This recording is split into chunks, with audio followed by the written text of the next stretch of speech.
In 1587, a colony vanished. I'm Jason Horton, and this is Strange Year.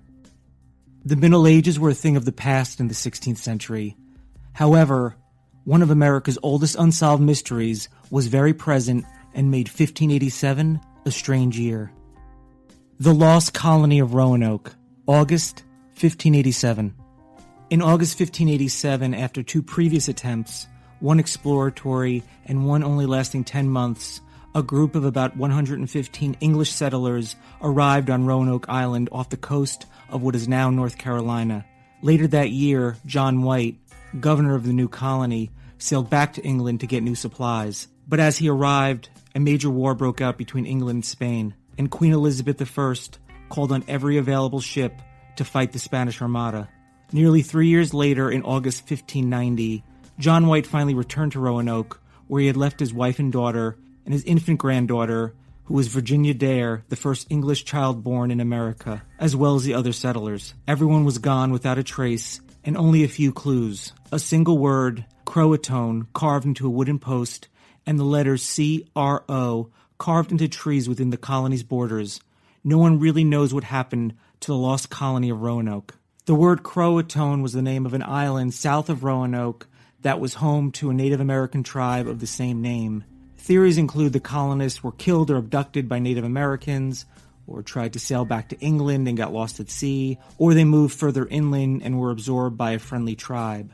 Governor John White was the first person to discover the colonists' disappearance, and he reported everything he saw in a letter. There were no bones like those that had been left behind in the 1585 colony. The houses had been taken down, not destroyed or burned. The Croatoan carving didn't indicate distress with the Maltese cross. Everything pointed to the settlers simply having picked up and left. In White's opinion, they moved 50 miles into the Main, arguably meaning they moved inland into the forest of North Carolina. Another explanation is that the Roanoke settlers fell victim to the Spanish, whose settlement was just down the coast in Florida. It is certain that the Spanish in the West Indies were aware of the colonists' presence. One Roanoke settler named Darby Glenn left the 1587 expedition once it set ashore in Puerto Rico to take on supplies. He later reported he told the Spanish officials the location of the Roanoke settlement. The opinion of Johns Hopkins University anthropologist Lee Miller, the colonists wandered into a violent shift into the balance of power among inland tribes. Natives with whom the colonists were friendly lost their hold over the area, and Native Americans hostile to the settlers took control. Roanoke colonists made the trip inland when it happened. The men would have likely been killed and the women and children captured as slaves. The colonists would have then been traded along a route that spanned the U.S. coast from present-day Georgia to Virginia. It wasn't until Jamestown was settled 20 years later that a search was actually made for the missing inhabitants. Weather hadn't permitted it when they finally returned in 1590. Rumors came back to them about fair-haired, blue-eyed Indians, as well as English-style homes and clothing being worn in the area. However, trying to search a site 100 miles away 20 years later would have made it very unlikely they could have found the people. There is a general belief that the failure of the colony was due to disease and hunger and caused the survivors to disperse into the local native population. The Lost Colony Project is trying to track down DNA in the modern population in hopes of proving that theory.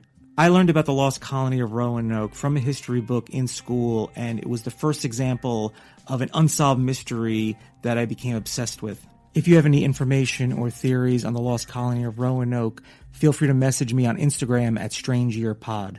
Please rate and review 5 stars wherever you're listening, and if you're a Spotify user, just search Strange Year Pod and you can follow the show from there. If you'd like to listen to another unsolved mystery, check out Ghost Town Podcast, episode 89, titled Flight 19. Thank you so much for listening. I'll be back next week for another episode of Strange Year.